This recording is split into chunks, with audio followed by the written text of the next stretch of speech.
வணக்கம். தாவேகாவோட தலைவர் தமிழக முதல்வர் விஜய் அவர்கள் இன்றைய தினம் திமுகவோட தலைவர் முன்னாள் முதல்வர் ஸ்டாலின், மதிமுகவோட பொதுச் செயலாளர் வைகோ, பாமகவை சேர்ந்த அன்புமணி ராமதாஸ், நிறைவாக நமது அண்ணன் சீமான் அப்படின்னு எல்லாரையும் அவங்க வீட்டுக்கே போய் சந்திச்சு பார்த்து வந்திருக்காரு. வாழ்த்துக்களையும் பெற்றிருக்காரு. இந்த சந்திப்புக்கு ஏதாவது அரசியல் தொடர்ச்சி இருக்கான்னா அரசியல் தொடர்ச்சி இல்லை. இந்த சந்திப்புகளுக்கு அதாவது அரசியல் நோக்கம் இருக்கான்னா எந்த அரசியல் நோக்கம் இல்லை. இந்த சந்திப்புகளுக்கு பிறகு தமிழ்நாட்டு அரசியல் களத்துல ஏதாவது மாற்றம் நிகழப்போகுதான்னா எந்த மாற்றம் நிகழப்போறது இல்லை. இந்த சந்திப்புக்கு பிறகு யாராவது ஒருத்தர் தாவேகாவை கடுமையா ஆதரிச்சு பேச போறாங்களா அப்படின்னா அதுவும் இல்லை. அப்புறம் ஏன் இந்த சந்திப்புன்னா இது கருத்து மாறுபாடுகளை கடந்து, சித்தாந்த வேறுபாடுகளை கடந்து, இந்த கருத்தியல் சண்டையை கடந்து, அரசியல் முட்டல் மோதலை கடந்து, ஒரு அரசியல் நாகரிகம் சார்ந்த, மாண்பு சார்ந்த ஒரு சந்திப்பு. இது போன்ற சந்திப்பை அரசியல் களத்துல தவிர்க்கவே முடியாது. விரும்புறமோ விரும்பலையோ இது போன்ற சந்திப்புகளை தவிர்க்க முடியாது. இந்த சந்திப்பு நிகழ்ந்துருச்சு. ஒரு நாள் செய்தி, ஒரு நாள் விவாத பொருள், அதோட முடிஞ்சு போச்சு. நாளைக்கு நிகழ்வு தமிழ்நாட்டோட அரசியல் நிகழ்வு வெவ்வேறு மாதிரி தான் இருக்கும். யாரும் இந்த சந்திப்புக்காக விஜயை விமர்சிக்காம விட போறதும் இல்லை. இந்த சந்திப்புக்காக விஜயை ஆதரிச்சு பேச போறதும் இல்லை. நாளைக்கு எப்போதும் போலதான் ஆரம்பிக்கும். ஆனா என்னன்னா சந்திப்புகளோட அரசியல்னு ஒண்ணு பேச வேண்டியிருக்கு. ஏன்னா சில சந்திப்புகளுக்கு உள்நோக்கம் கற்பிக்கப்படுது. இப்ப தாவேகா பொறுத்த வரைக்கும் மிக கடுமையா அவங்க திமுக மட்டும் தான் பேசினாங்க. பாஜக பேசுறதை கூட குறைச்சிக்கிட்டாங்க. அதுல பரப்பையில திமுக தீய சக்தி அப்படின்னு விஜய் பேசினாரு. மதுரை மாநாட்டுல ஸ்டாலின் அங்கிள் ரொம்ப ஒஸ்ட் அங்கிள் அப்படிலாம் பேசினாரு. ஆனா இன்னைக்கு விஜய் ஸ்டாலினை போய் பார்த்திருக்காரு. உதயநிதியை போய் அதே இடத்துல பார்த்திருக்காரு. இந்த சந்திப்பு நிகழ்ந்திருக்கு. அந்த புகைப்படங்கள் பகிரப்படுது. பகிரப்படுறப்ப எல்லாரும் அரசியல் நாகரிகம், மாண்பு அப்படிதான் சொல்றாங்க. ஒரு முதிர்ச்சியான செயல்பாடு அப்படிதான் சொல்றாங்க. நாமளும் அந்த புகைப்படங்களை எப்படி பார்க்கறோம்னா அரசியல் நாகரிகம், மாண்பு அப்படிதான் பார்க்கிறோம்.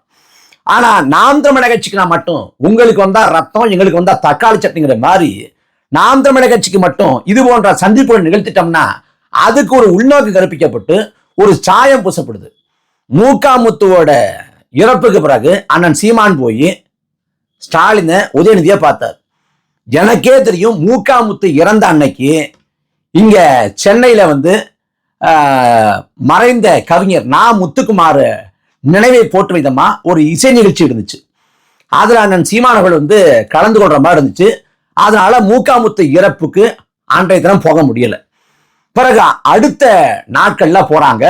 அப்படி போய் ஸ்டாலின்ட்ட, உதயநிதிட்ட அங்க துக்கம் கேட்டு அதோட வந்துடுறாங்க. அந்த சந்திப்புக்கு எந்த அரசியல் நோக்கமோ தொடர்ச்சியோ இல்லை. அதோட முடிஞ்சு போச்சு.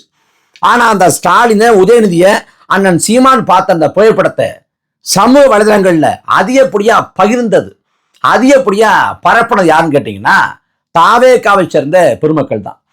அவங்க பரப்பி சீமான் ஸ்டாலினோட ஒப்பந்தம் போட்டாரு, தாவேகா அதனால்தான் கடுமையா விமர்சனம் பண்றாரு அப்படின்னு திட்டமிடப்பட்ட ஒரு அவதூறு பரப்புரைய, ஒரு மனிதமான ஒரு பரப்புரைய, ஒரு திட்டமிட்ட ஒரு கருத்துருவாக்கத்தை செஞ்சாங்க. அதாவது நாம் தமிழர் கட்சி தாவேகா தொடங்கப்பட்டப்ப விமர்சிக்கல. தாவேகா எப்ப மாநாட்டுல தமிழ் தேசியம், திராவிடம் இரு கண்கள் என்று பேசியதோ, சாதி மதத்தை மொழி இனத்துக்கு பக்கத்துல வச்சுச்சோ, அன்னைக்கு தான் தாவேகாவை நாம் தமிழர் கட்சி விமர்சிக்க ஆரம்பிக்குது. கட்சி தொடங்க விட்டு ஏறக்குறைய 8 மாதம் இருக்குன்னு நினைக்கிறேன். 8 மாதத்துக்கு பிறகுதான் தாவேகாவை நாம் தமிழர் கட்சி விமர்சிக்க ஆரம்பிக்குது. அப்ப விமர்சிக்கிறப்ப ஏன் தேவையில்லாம விமர்சனம் பண்றீங்கன்னாங்க. ஆனா இந்த சந்திப்புக்கு பிறகு, ஸ்டாலினை, உதயநிதியை பார்த்த சந்திப்புக்கு பிறகு விமர்சனம் பண்றப்ப நீங்க காசு வாங்கிட்டு விமர்சனம் பண்றீங்க அப்படின்ட்டாங்க. நாம விமர்சனம் வச்சோம்னா, கேள்வியை வச்சோம்னா, கேள்விக்கு பதில் சொல்றது சரியான அணுகுமுறை. ஆனா கேள்விக்கு பதில் சொல்லாம வேற ஒரு கேள்வி எழுப்பி தப்பிக்க பார்க்கறது ஒரு யுக்தி. அதே போல கேள்விக்கு பதில் சொல்லாம கேள்வியை கேட்டவனுக்கு ஒரு உள்நோக்கம் கற்பிக்கிறது இன்னொரு யுக்தி. இதுல 2வது யுக்தியை தான் தாவேகாக்காரங்க கையாளுறாங்க. நாம விமர்சனத்தை வைக்கிறப்ப அந்த கேள்விக்கு, அந்த விமர்சனத்துக்கு பதில் சொல்லாம அதுக்கு உள்நோக்கம் கற்பிக்கிறது. அப்படி நாம் தமிழர் கட்சி காசு வாங்கிருச்சு, நாம் தமிழர் கட்சி விலை போயிடுச்சு அப்படின்னு அந்த சந்திப்பை வச்சு மிகப்பெரிய கருத்துருவாக்கத்தை சமூக வலைதளம் முழுமைக்கும் பரப்புனது தாவேகாவை சேர்ந்த பெருமக்கள். இப்ப பாக்குறப்ப அண்ணன் சீமான் வந்து எங்க உட்கார்ந்துருந்தாங்களோ அதே இடத்துல உட்கார்ந்துருக்காரு விஜய். யாரோட? ஐயா ஸ்டாலினோட, உதயநிதியோட உட்கார்ந்துருக்காரு. ஆனா நாம எந்த உள்நோக்கம் கற்பிக்கப்படுறதில்லை, எந்த வர்ணம் பூசப்படுறதில்லை, எந்த கருத்துராக்கம் செய்யப்படுறதில்லை. நாம என்ன சொல்றோம்? இது போன்ற அரசியலை கடந்த மாண்பு வரவேற்கத்தக்கது அப்படின்னு சொல்றோம். நாம நாகரிகமா பாக்குறோம். ஆனா மற்றவங்க வந்து நமக்கு பார்க்கறது இல்லை. இப்படி ஒவ்வொரு காலத்திலையும் ஒவ்வொரு சந்திப்புக்கு ஒவ்வொரு சாயம் பூசி ஒவ்வொரு உள்நோக்கம் கற்பிக்கப்படுது. சொல்லப்போனா 2021 அந்த தேர்தல் நெருக்கத்துல அம்மையார் சசிகலாவை போய் அண்ணன் சீமான் பார்த்தாங்க. அந்த சந்திப்புக்கு மிகப்பெரிய உள்நோக்கம் கற்பிச்சாங்க. அந்த தேர்தல் காலத்துல கடுமையா அந்த படத்தை பரப்பினாங்க. அதாவது ஊழல்வாதியை போய் சீமான் சந்தித்து விட்டார், ஊழலுக்கு துணை போறாரா, ஊழல்வாதிகளை ஆதரிக்கிறாரா அப்படின்னு பரப்புனாங்க. லாலு பிரசாத் யாதவ் இருக்காரு ஒரு தலைவர், லாலு பிரசாத் யாதவ். அவரு மாட்டு தீவன ஊழல் வழக்கில் தண்டிக்கப்பட்டவர். அந்த ஊழல் வழக்கில் தண்டிக்கப்பட்ட லாலு பிரசாத் யாதவ் காலில் முதலமைச்சராக இருந்த ஸ்டாலின் காலில் விழுந்து வணங்கினார். ஒரு ஊழல் குற்றவாளி காலில் போய் ஒரு மாநிலத்தோட முதலமைச்சர் விழலாமா? இது அவமானம் இல்லையா, அசிங்கம் இல்லையா, வெட்கக்கேடு இல்லையா அப்படின்னு ஒருத்தர் கூட கேள்வி எழுப்பல. அத மௌனமா கடந்து போனாங்க. ஆனா சசிகலா அம்மையார சந்திச்சது அரசியலை கடந்த சந்திப்பு. அதுக்கு எந்த நோக்கமும் இல்லை. ஆனா எல்லா நோக்கத்தையும் உள்நோக்கத்தையும் கற்பிச்சு அப்ப ஒரு அவதூறு பரப்புரைய திட்டமிட்டு செஞ்சாங்க. அதே போல சைதை துரைசாமி ஐயாவோட மகன் இறந்து போறாரு. அந்த இறப்புக்கு அண்ணன் சீமானு போறாங்க. நானும் அதுக்கு போயிருந்தேன். அப்ப முடிச்சுட்டு அந்த நிகழ்வை முடிச்சுட்டு, அந்த இறப்பு நிகழ்வை முடிச்சுட்டு அண்ணன் சீமான் வந்து கிளம்புறாங்க. பின்னாடியே வந்து அண்ணாமலை வர்றாப்புல அந்த கூட்டத்துக்குள்ள வர்றப்ப கருநாகராஜன் வந்து அண்ணாமலை வந்திருக்காரு அப்படின்னு அண்ணன் வந்து சொல்றாரு. சொன்னோன்னே தம்பி வந்திருக்காரா அப்படின்னு பார்த்துட்டு அந்த இடத்துல கை குடிக்கிட்டு அங்க வந்து கட்டி அணைச்சிட்டு பரஸ்பரம் நலம் விசாரிச்சுட்டு கிளம்புறாங்க. ஆனா அண்ணாமலையோட நெருக்கம் காட்டிய சீமான் அப்படின்னு சொல்லிட்டு அங்க ஒரு கருத்துருவாக்கம். அதுல வந்து சன் நியூஸ்ல காரில் குணசேகரன் அவர் சொல்றாரு, தொலைக்காட்சி வாரத்துல சீமான் வந்து அண்ணாமலையோட நெருக்கம் பாராட்டுறாரு, நேர்ல பார்த்தா அப்படி கை குலுக்கி கட்டி அணைக்கிறாரு, அப்ப பாஜகவோட நெருக்கம் இருக்குல்லங்கிறாப்புல. இப்ப நேர்ல பாக்குறப்ப சட்டையா பிடிக்க முடியும்? நேர்ல பாக்குறப்ப நலம் தான் விசாரிக்க முடியும், அன்பு தான் பாராட்ட முடியும். இப்படி ஒவ்வொரு சந்திப்புக்கும் ஒவ்வொரு காலகட்டத்துல உள்நோக்கம் கற்பிக்கப்பட்டு திட்டமிட்டு அவதூறு பரப்புரை செய்யப்பட்டுச்சு. குறிப்பா சொல்லணும்னா ரஜினிகாந்த் ஐயா ஒரு படம் அடிச்சார். அந்த படத்தின் பேரு வேட்டையன். அந்த படம் வந்து ஒரு நல்ல படம். என்கவுண்டர், அதாவது என்கவுண்டரை வந்து எதிர்க்கக்கூடிய படம், அந்த மனித உரிமையை பேசக்கூடிய படம். அந்த படம் ஓடலை, ஆனா நல்ல படம்.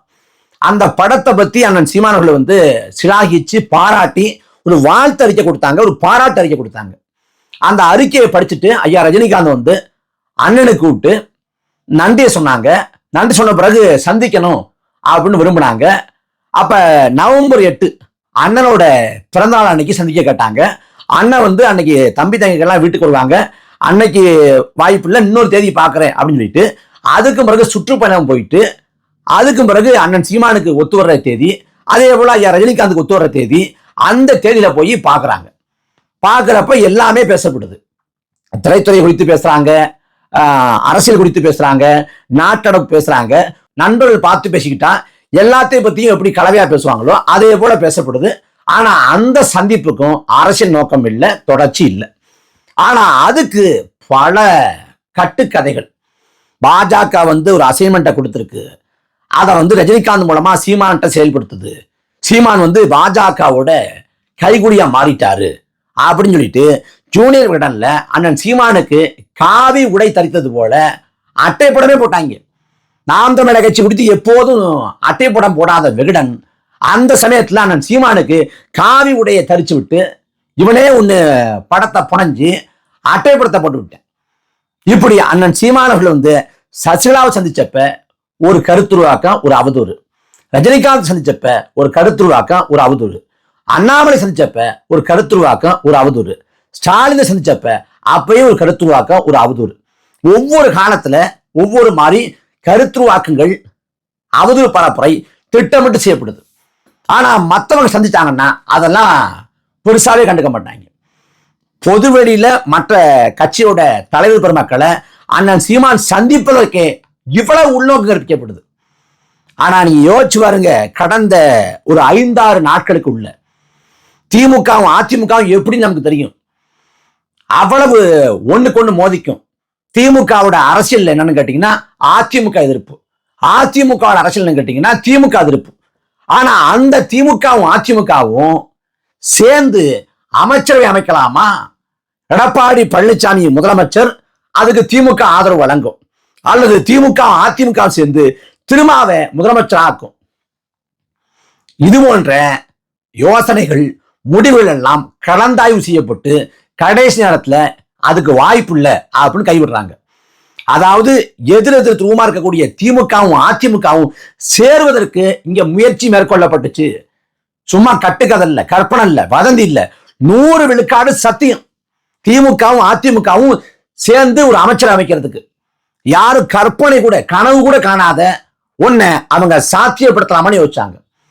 ஆனா இதுல திமுகவோட நம்பகத்தன்மை, அதிமுகவோட நம்பகத்தன்மை, திருமாவோட நம்பகத்தன்மை, திமுக இவ்வளவு காலமா பாதம் தாங்கி பழனிசாமி பேசிச்சு, அதே போல பாஜக அடிமைன்னு பேசிச்சு, 10 தோல்வி பழனிசாமின்னு பேசிச்சு. அந்த பழனிசாமியை முதலமைச்சராக்கிறதுக்கு திமுக ஏன் யோசனை பண்ணுச்சு? இது முத கேள்வி. அந்த பக்கம் அதிமுக ஒரு பெயரளவுக்கு கூட கோட்பாடு கொள்கையெல்லாம் பேசுறது இல்லை, வெறுமனே திமுக எதிர்ப்பு மட்டும் தான் பேசும். அந்த அதிமுக எந்த அடிப்படையில திமுகவோட ஆதரவா கோரலாம்ங்கிற முயற்சிக்கு வந்துச்சு? அப்புறம் இந்த பக்கம் திருமா பாஜகவோடு இந்த நொடி வரைக்கும் இருக்கக்கூடிய அதிமுக, அந்த அதிமுகவோட தயவுல திமுக சேர்த்துக்கிட்டு நாம முதலமைச்சர் ஆயிடலாம் அப்படிங்கிற முடிவுக்கு திரும்ப அப்படி வந்தாரு. அப்ப திமுக, அதிமுக, திருமா 3 பேரோட நம்பகத்தன்மை கேள்விக்குள்ளாகுது. ஆனா இது பத்தி ஊடகங்கள் அந்த அளவுக்கு பேசுமானா பேசாது, சமூக வலைதளங்கள்ல இதை பத்தி வாத பிரதிவாதங்கள் போகுமானா போகாது. ஆனா அண்ணன் சீமான் சந்திச்சுட்டாலே அதுக்கு கேவலமான பல கட்டுக்கதைகளை புனைஞ்சு விட்டுட்டு நம்ம மேல அவதூறு சேற்ற வாரி பூசுறது. என்ன அவதூறு சேற்ற பூசினாலும் நாம் கொண்டுக்கிற சத்தியம் எல்லாத்தையும் உடைச்சு நொறுக்கி அதெல்லாம் உண்மை இல்லை அப்படின்னு நிரூபிச்சிருது. பாஜக பி டீம் நாங்க, அப்புறம் திமுக பி டீம் நாங்க. பாஜக நம்ம அளவுக்கு விமர்சிச்ச ஆளும் இல்லை, திமுகவை நம்ம அளவுக்கு விமர்சிச்ச ஆளு இல்லை. ஆனா நமக்கு பாஜக பி டீம், திமுக பி டீம் என்ன வேணாலும் சொல்லுவாங்க. அதனால இன்றைக்கு நடந்த சந்திப்புங்கிறது அதுக்கு எதுவும் சொல்ல முடியாது. அரசியல்ல வளர்க்கப்பட வேண்டிய ஒரு பண்பு, எல்லாரும் பின்பற்ற வேண்டிய மாண்பு. இதுக்கு பிறகு தாவேகாவோட அரசியல எதிர்க்க மாட்டோமா அப்படின்னா மிக வீரியமாக, மிக மூர்க்கமாக, கடுமையா எதிர்ப்போம். எப்பெல்லாம் மக்கள் விரோத செயல்களில் ஈடுபடுறாங்களோ அப்ப எல்லாம் எதிர்ப்போம், அம்பலப்படுத்துவோம். அதனால தாவேகாவோட அரசியல் கோட்பாடு இல்லாத அரசியல், தனிநபர் துதிபாரத்தில் இருக்கக்கூடிய அரசியல், தனிநக வழிபாட்டில் இருக்கக்கூடிய அரசியல், இந்த அரசியலை எந்த அளவுக்கு எதிர்க்கிறோமோ, இந்த அரசியலை எந்த அளவுக்கு நம்ம அம்பலப்படுத்துறோமோ, அதே நேரத்தில் நாம மனித மாண்பையும் நாகரிகத்தையும் போற்றுவோம். அதனால இந்த 15 ஆண்டு காலத்தில் எத்தனை தோல்வி வந்தாலும், எவ்வளவு சறுக்கல் வந்தாலும், எவ்வளவு நெருக்கடி வந்தாலும், எவ்வளவு அழுத்தம் பிறந்தாலும், அடக்குமுறை ஒடுக்குமுறை எதுக்கும் கவலைப்படாம, எவ்வளவு பேரம் பேசினாலும் அதுக்கெல்லாம் ஒருபோதும் சமரசம் செய்யாம, தான் கொண்ட லட்சியத்துல, கொண்ட கொள்கையில கொஞ்சம் கூட பிசுறு தட்டாம, தடம் புரளாம, இலக்கு நோக்கி சீராக பாயக்கூடிய அண்ணன் சீமானவர்களுக்கு யாரும் அறிவுரை புகட்ட வேண்டிய அவசியம் இல்லை. அண்ணன் சீமானவர்களுக்கு யாரும் அறிவுரை புகட்ட வேண்டிய அவசியம் இல்லை. அண்ணன் சீமான் மீதான அந்த மதிப்பை யாரும் சொல்லி தெரிய வேண்டியதில்லை. அண்ணன் சீமான் சமரசம் இல்லாத ஒரு போர் வீரன். அதனால எந்த சந்திப்பை வச்சும் அவர் மேல எந்த களங்கமும் கற்பிக்க முடியாது. அப்படி கற்பித்தாலும் காலம் எல்லாவற்றையும் உடைத்தெறிந்து சீமான் சத்தியத்தின் மகன்கிறத உறக்க சொல்லும்.